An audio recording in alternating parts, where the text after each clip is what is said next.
Bienvenue à tous nos téléspectateurs. On est encore vraiment inspirés par tous les leaders qui viennent participer à nos programmes. Et l'objectif principal, c'est vraiment de pouvoir bénéficier de l'expérience des grands leaders que nous avons, des grands entrepreneurs. Et aujourd'hui, c'est un grand privilège, un honneur, parce que c'est une édition spéciale. La plupart de nos programmes sont en anglais, mais on a un digne fils qui représente la francophonie. Et on s'est dit que pourquoi pas donner l'opportunité à tous les francophones de pouvoir bénéficier de l'expérience de notre invité d'aujourd'hui. Et en termes juste d'avoir un aperçu sur ce qu'il est en train de faire, il est actuellement CEO de la société Black Ubuntu Technology. C'est une société qui est basée en Afrique du Sud et en train d'innover et de pouvoir changer la donne en ce qui concerne la technologie. Et bien avant, il est aussi fondateur du groupe Student Hub dans le passé et pas mal d'initiatives qu'il est en train de faire. Et aussi, il est une personne qui est vraiment passionnée dans la communauté parce que tous ses projets ont à faire avec rajouter de la valeur dans la communauté sur le plan global. Et pour nous aujourd'hui, c'est un privilège d'avoir pas simplement un grand leader, mais c'est un frère, un ami avec qui on a fait un parcours dans notre chemin. Bienvenue aujourd'hui, Monsieur Kabea. Merci, le plaisir le mien. Oui, c'est un plaisir d'avoir Erdi Kabea. On l'appelle Monsieur CEO, Mr. CEO pour nous. C'est vraiment un plaisir de vous avoir. Et pour nous, ça sera un privilège que vous puissiez nous donner juste un aperçu de votre parcours et de vos projets, de manière à ce que nos téléspectateurs soient en mesure de pouvoir connaître qui est Monsieur Kabea. Merci. Erdi Kabea, c'est moi. Donc, vous pouvez voir que je suis né, grandi à Kinshasa, Congo, et jusqu'à l'âge de 17-18 ans, où je suis venu en Afrique du Sud, initialement pour finir mes études universitaires, mais avec le temps, dès les 2 premiers mois à l'université, j'ai commencé à vendre les livres et établi une entreprise qui vendait des livres aux étudiants. Et puis après ça, à partir des livres, on est parti à la technologie et on a essayé plusieurs modèles sur le côté technologique jusqu'à ce qu'on arrive au modèle ici. Où on a un système d'éducation en ligne que la plupart des collèges en Afrique du Sud utilisent. Wow. Yeah. Wow. Non, c'est vraiment magnifique, surtout de voir que c'est un Africain venu de l'étranger qui vient rajouter cette touche, contribuer à l'éducation de l'Afrique du Sud, a priori, et dans le monde global. Et pour qu'on puisse comprendre cette passion de l'entrepreneuriat, vraiment, parce que ce n'est pas un business, ce n'est pas 2 business. Vous êtes vraiment à la tête de nombreux business, nombreux projets. Parlez-nous un peu de cette passion en vous, le feu que vous avez de l'entrepreneuriat. Yeah. Ce feu a commencé déjà à partir de l'âge de 7 ans. Déjà à partir de l'âge de 7 ans, j'avais déjà une vision. Wow. Vision de ce que ma vie deviendrait future. Ouais. Et je me rappelle même, vous voyez, quand on était enfant, on jouait, on faisait des jeux avec des bonhommes en papier. Tout à fait. Ouais, vous allez faire des bonhommes en papier, tout ça. Mais moi, j'avais créé tout un scénario. Il y avait un bonhomme en papier qui était un homme d'affaires, Wow. très influent dans la société, influent dans la politique, dans le social et tout ça. Et pour moi, c'était l'image de qui je serais quand je serais grand. Magnifique. Et je me rappelle, j'ai même donné le nom de Greg Kazimbi. C'était le nom du bonhomme et tout ça. Ouais. Et là, il y a toute la famille connaissait Greg Kazimbi. Et c'était un bonhomme, c'était un homme d'affaires. Mais moi, j'aimais être... j'aimais disparaître. Wow. Dès qu'on revient de l'école, je disparaissais. Wow. Je vais aller dans la chambre, je vais m'enfermer et je vais jouer avec les Kazimbi. Wow. Et pour moi, c'était une opportunité de rêver. C'était ton monde. C'était mon monde. Wow. C'était réel. J'étais Wow. vraiment, comment on dit, immersé. Ancré dans la chose. Yeah, Oui. immersed Oui. en anglais. Oui, tout à J'étais fait. ancré dans ça. J'étais vraiment... ça me faisait vraiment rêver et ça me donnait de l'espoir. Wow. Voilà.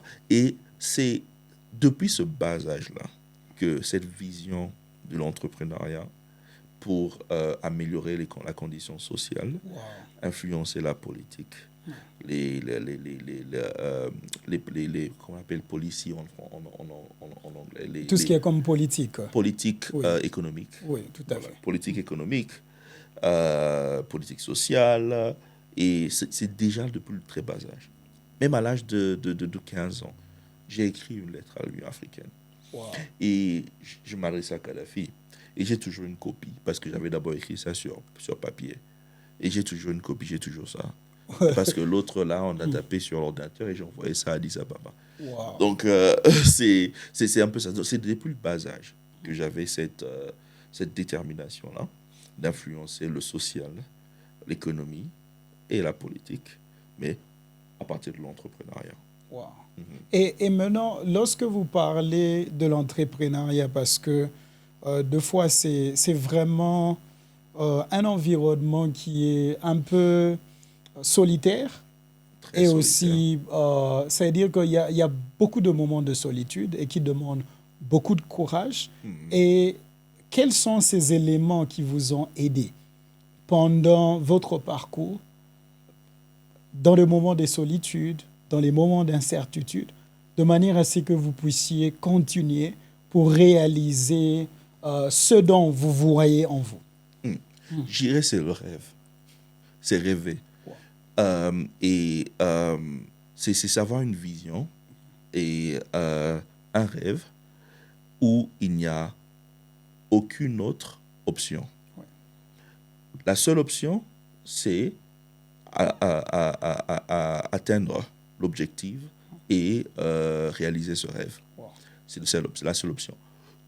Tout ce qui vient au travers est ennemi du progrès à ce moment-là. Alors, ce qui fait que les moments de solitude ne sont pas vraiment solitaires, c'est le fait que tu disparaisses dans ce rêve-là. Je ne sais pas comment dire ça en français. Immersed.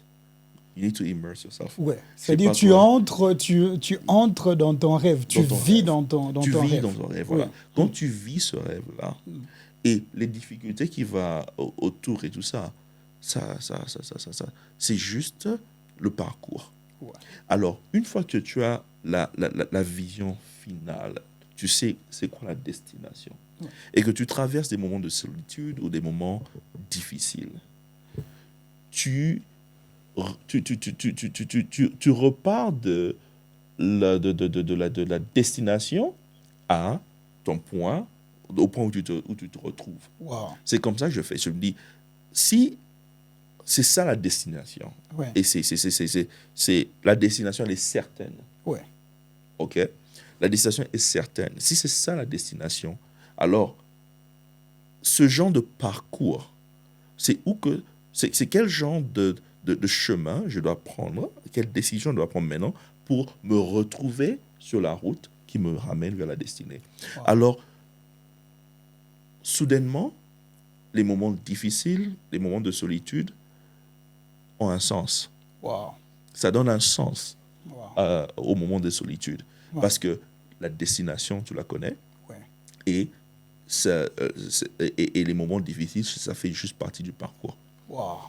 Mais si tu n'as pas de destination, les moments difficiles et tout ça, tu crois que c'est la fin du rouleau. Wow. Non, ça c'est vraiment important de comprendre, d'avoir ces repères, connaître là où on va et se situer. Et un élément qui est aussi important, c'est vraiment comment balancer l'entrepreneuriat et les études. Parce qu'on voit toujours, surtout la plupart de la communauté africaine et la majeure partie des gens, on veut plus se baser sur les études, sachant que c'est assez important. Mais maintenant, comment est-ce que vous, un entrepreneur de renommée, vous avez été plébiscité sur Forbes par rapport à vos réalisations. Et ces réalisations-là, c'était avant que vous puissiez atteindre vos 30 ans. C'est-à-dire, c'est pendant qu'il y a pas mal de gens qui commencent à penser même à travailler après 30 ans. Mais à 30 ans, vous avez déjà été plébiscité sur le magazine Forbes. Et maintenant, pour moi, ce que je veux comprendre est que comment est-ce qu'on peut balancer les ambitions d'un entrepreneur et les études? Parce que souvent, c'est toujours difficile de pouvoir mettre les deux ensemble. Je dirais, la vision d'un entrepreneur est beaucoup plus importante que les études. Pour moi, c'est peut-être ce serait controverse. Oui. On dit controverse. Oui. Mais pour moi, elle est beaucoup plus importante. Ouais. Les études, c'est juste un moyen, c'est juste un outil pour t'équiper à atteindre tes rêves, à achever. Alors, quand cet outil-là devient un obstacle, tu dois laisser tomber. Alors, les études, pour moi, c'est l'accumulation d'informations. Et avoir être informé sur les réalités de, si tu étudies le business, les réalités du domaine dans lequel tu aimerais te lancer. Et avoir assez d'informations pour pouvoir y opérer. C'est ça les études. Mais tu n'as pas besoin d'aller à l'université pour ça.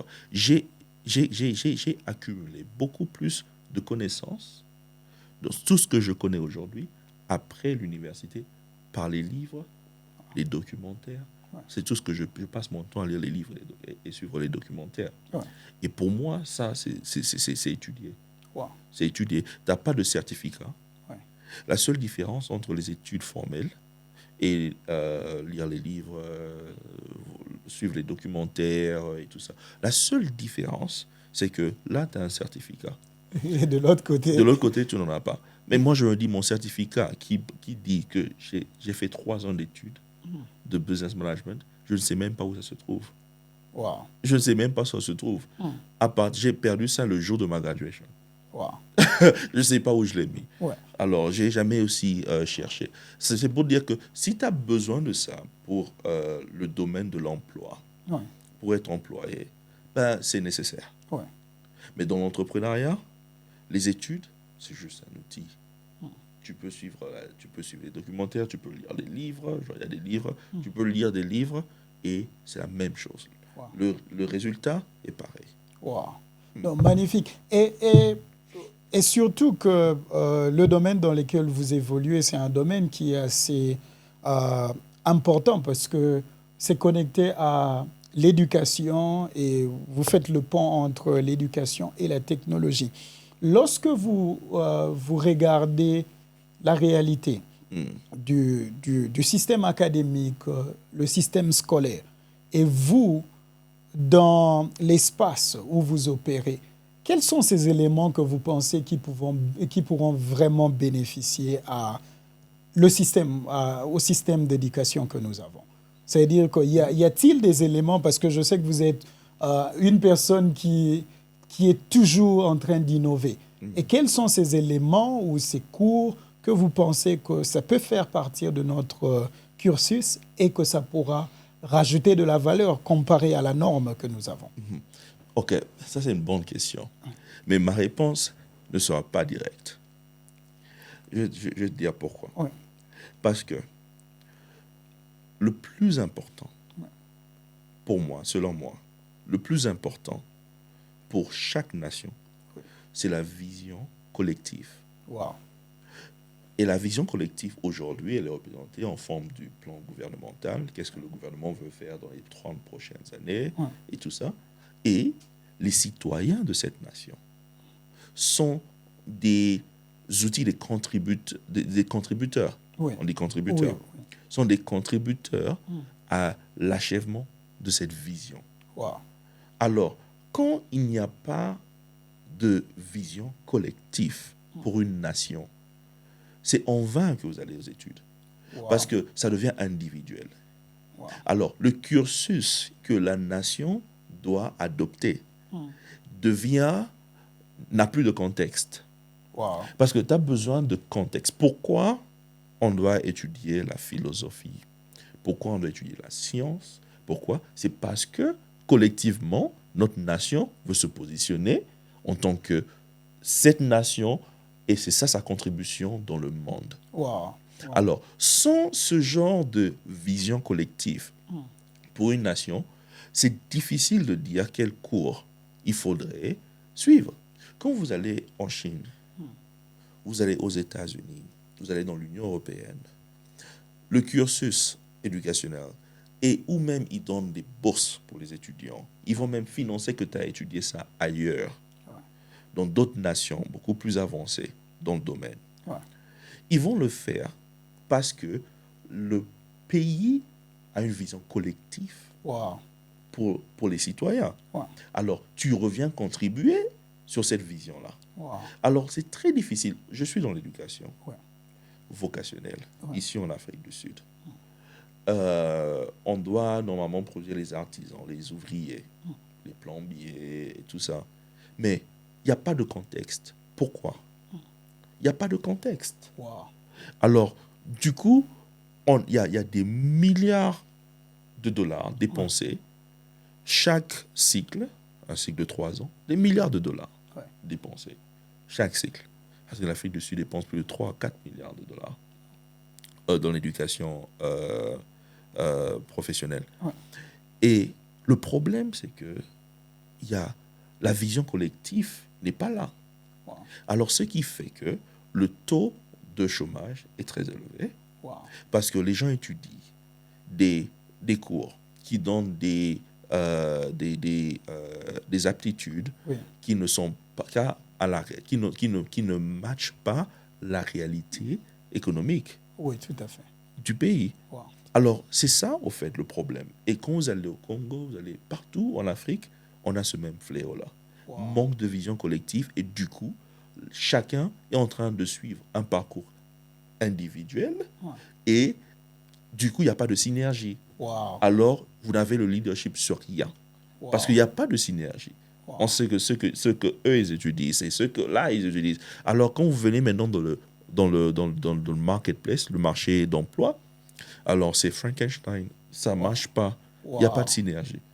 Alors, c'est ça le problème qu'on a avec l'éducation en Afrique.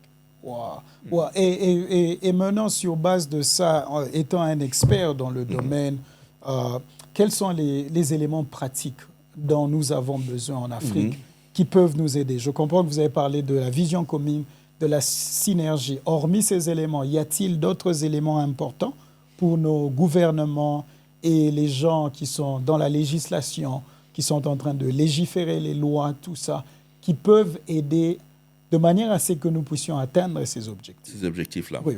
OK. Il y a un triangle qui doit avancer en harmonie. C'est la politique, l'économie et le social. Alors, je serai un peu controversial sur ce que je veux dire là maintenant.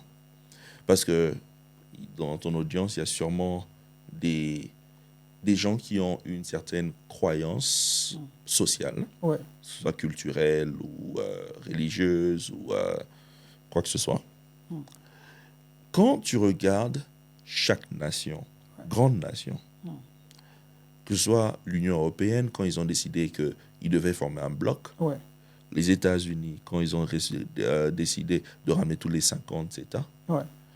la Chine, la Russie, après l'Union soviétique et tout. Quand tu regardes toutes ces nations-là, la politique, l'économie et le social devaient avancer sur la même direction. Wow. Même direction. Alors, ce qu'on n'a pas, il y a un détachement entre la politique, l'économie et le social dans nos nations. Détachement. Ils ne sont pas en synergie. Aujourd'hui, il y a des systèmes de croyances qu'on a adoptés depuis l'invasion des colons. On a adopté, et ces visions-là sont adaptées, ces croyances-là sont adaptées pour d'autres nations. C'est adapté pour d'autres nations. Alors, ce qu'on a maintenant, on hérite des croyances d'autres nations qui ont été conceptualisées pour leur vision, système économique d'autres nations, adapté pour leur, et modèle politique d'autres nations. On adopte la démocratie. OK, on ramène la démocratie. Et ça, c'est le côté politique. On adopte la démocratie. Certains, ils vont aller, OK, on sera communiste et tout ça. Nous, on adopte la démocratie. Et vous amenez la démocratie, mais le problème avec la démocratie, il faudrait au moins que sur le niveau social, il y ait cohésion. Quand vous avez une démocratie et le niveau social, il n'y a pas de cohésion, surtout dans nos pays qui sont très tribales et tout ça. Alors, du coup, ce que vous avez, c'est que les leaders qui sont votés, c'est en fonction de la tribu. D'où tu viens et tout ça. Il n'y a pas de cohésion sociale, d'abord. Alors, la démocratie n'a pas lieu. C'est comme ça que j'ai aimé le temps de Mobutu. C'était la dictature. Et à cette dictature-là, lui, il voulait la cohésion sociale. Maman, Moko, Papa, il a créé l'identité zaïroise et il a essayé d'abolir le tribalisme. Et l'identité, c'est tu es zaïrois. Mais c'est difficile d'atteindre ça quand votre système, c'est la démocratie. Parce que la démocratie, c'est les gens qui décident. Maintenant, le plus grand peuple vote. On le voit ça en Afrique du Sud.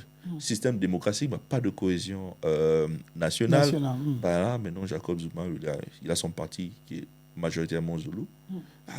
Il reprend, ils enlèvent ça de l'ANC.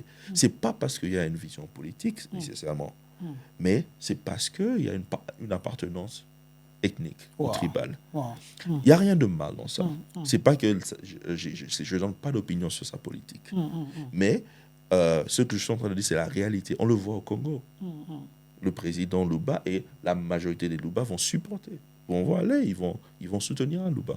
Mais c'est parce que le modèle économique, le modèle politique et le système social n'est pas en cohésion.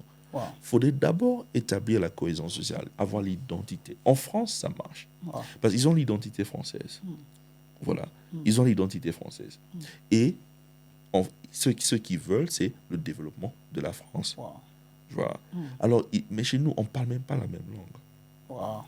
On ne parle pas la même langue. On n'a pas une seule langue.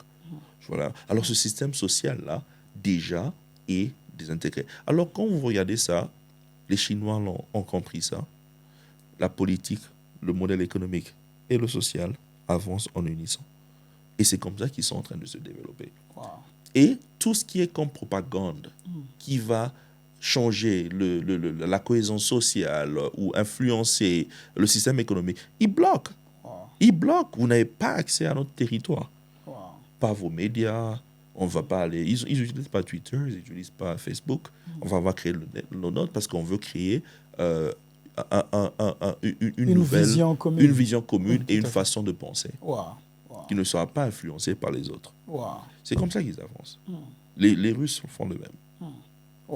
Non, c'est vraiment important parce que Ces trois éléments, ce sont des piliers qui Toute sont société. importants et ce sont des piliers qu'on doit mettre en place pour expérimenter le développement. Et c'est vraiment une bonne lecture de la situation. Et parlons la situation de l'emploi. Nous le savons qu'actuellement, l'Afrique regorge tous les ressources, tous les minerais, mais nous pouvons voir que la situation s'appauvrit. Et ça se montre que la population africaine, c'est une population qui est jeune, prête à beaucoup de choses, mais la réalité est vraiment triste. Vous, surtout avec votre plateforme au niveau de la technologie, et j'ai vu voir des idées où il y a l'intégration qui pourra aider en termes de l'emploi. Quels sont ces éléments et ces leviers que vous pensez qui peuvent nous aider de changer de la donne, surtout sur l'emploi? L'emploi et aussi encourager les entrepreneurs. Quelle sont votre vision et votre façon de voir par rapport à ces éléments? Yeah. Et j'aimerais donner ma réponse en fonction de, sur un point de vue un peu élevé. Ouais. Le marché de l'emploi,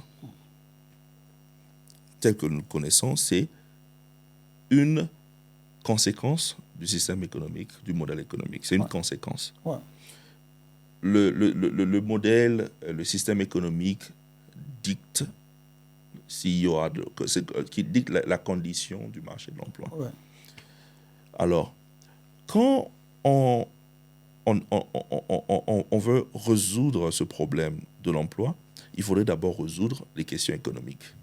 C'est économique. Ouais. Il faudrait résoudre les questions économiques.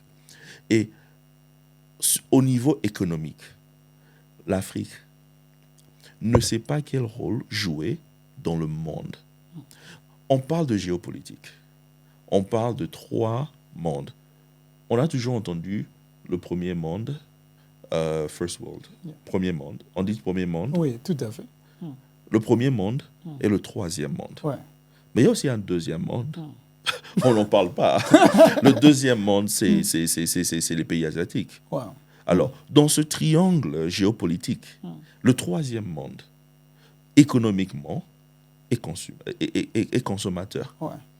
Alors, tout ce qui vient, le deuxième monde est en partie consommateur et en partie producteur. Ouais. Le premier monde est producteur. Il consomme d'abord ceux qui produisent, et puis après, ils exportent au deuxième monde et surtout au troisième monde. Alors, au niveau économique, oui, on doit consommer. Mais qu'est-ce qu'on peut produire qui est unique à l'Afrique, à la région, pour que les autres mondes puissent consommer et qu'il y ait du capital injecté dans les économies, et ces capitaux seront redéployés, redéployés pour créer de l'emploi. Wow. Et c'est cette position dans le monde qu'on veut jouer qui va enseigner, qui va donner de l'inspiration aux entrepreneurs pour savoir dans quel domaine se lancer. Wow. Parce qu'en ce moment, ici, les entrepreneurs, ils se lancent en fonction de ce qu'ils voient aux États-Unis. Ouais. Ah, il y a cette application aux États-Unis. Est-ce que je peux le faire ici? Oh, il y a Uber aux États-Unis. Est-ce que je peux faire un Uber local? Ouais. Est-ce que là...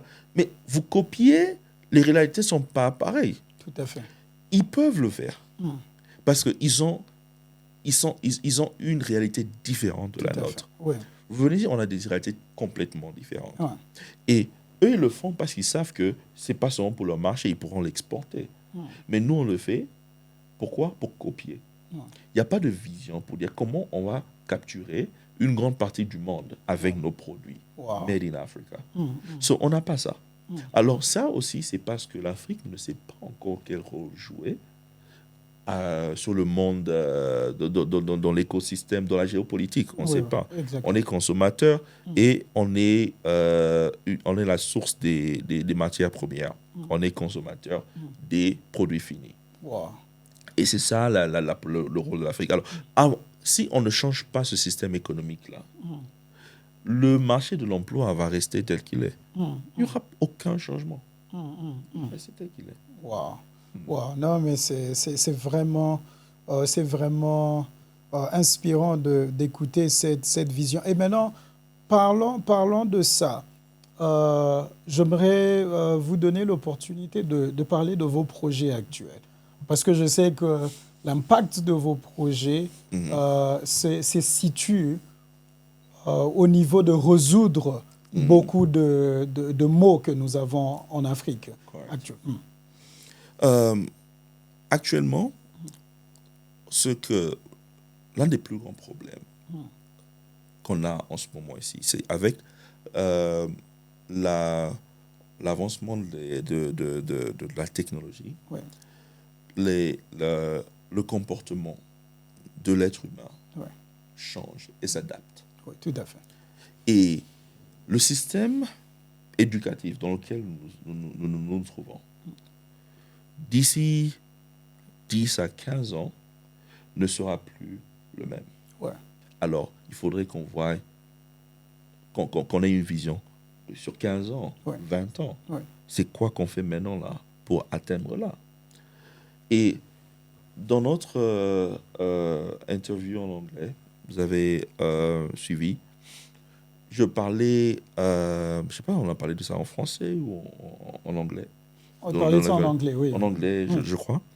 Et on parlait des... Il y a un changement de dynamisme dans ce côté-là. Vous m'avez parlé... C'était en français. Vous m'avez demandé le rôle de l'éducation dans l'entrepreneuriat. J'ai dit l'éducation, c'est l'accumulation d'informations et tout ça. Et à moins que tu aies besoin d'un certificat pour un moyen d'emploi, tu peux avoir cette information partout. Les documentaires, les livres, les conversations avec des gens. Alors, c'est ça, au niveau fondamental, c'est ça l'éducation. Wow. Accumulation d'informations et afin d'améliorer ton raisonnement et avoir des aptitudes pour le domaine, pour évoluer dans le domaine dans lequel tu aimerais te lancer. Alors, fondamentalement, c'est l'accumulation d'informations. Ouais. Et l'information est partout. Wow. Pas juste structurée. Tout à fait. Le futur de l'éducation, c'est l'habilité d'accumuler l'information de n'importe quelle source et de la structurer d'une manière où tu pourras poursuivre un cursus, mais pas formel, informel. À l'époque, nos grands-parents, on n'avait pas les écoles. Pour t'enseigner, tu allais chez l'oncle, le père, il va t'enseigner comment tirer, comment hunt, comment on appelle. Ouais, comment chasser. Comment chasser. Oui. Il va te montrer comment cultiver tout à fait. Et tout ça. C'est comme ça qu'on apprenait. On apprenait ça comme ça. Ouais. Maintenant, avec la technologie, c'est maintenant virtuel aussi, c'est digital. C'est différentes personnes qui t'enseignent, qui te montrent comment faire. Et YouTube, TikTok, partout, c'est comme ça. Alors, avec ce changement de comportement au niveau de l'être humain, l'éducation doit s'adapter. Alors, de notre côté, ce qu'on fait, on aimerait bien se lancer dans ce qu'on appelle le lifelong learning. Lifelong learning au niveau fondamental, c'est apprendre tout le long de ta vie, sans s'arrêter. Magnifique. Voilà. Ouais. Tu dois apprendre tout le long de ta vie sans t'arrêter et sans même que ce soit... sans même t'en rendre compte que tu es en train d'apprendre. Tu vois un peu que ça doit structuré autour de ta vie. Exactement. Tu vois un peu. Que ce soit sur YouTube, que ce soit sur TikTok, que ce soit tout ce que tu es en train de consommer comme information et tout ça, restructurer et t'aider à poursuivre un cursus. Wow. Et c'est ce genre d'application qu'on est en train de développer. Magnifique. Au niveau at a very high level. Je parle de ça au niveau vraiment élevé. élevé. C'est ça le fondement de notre innovation qui arrive.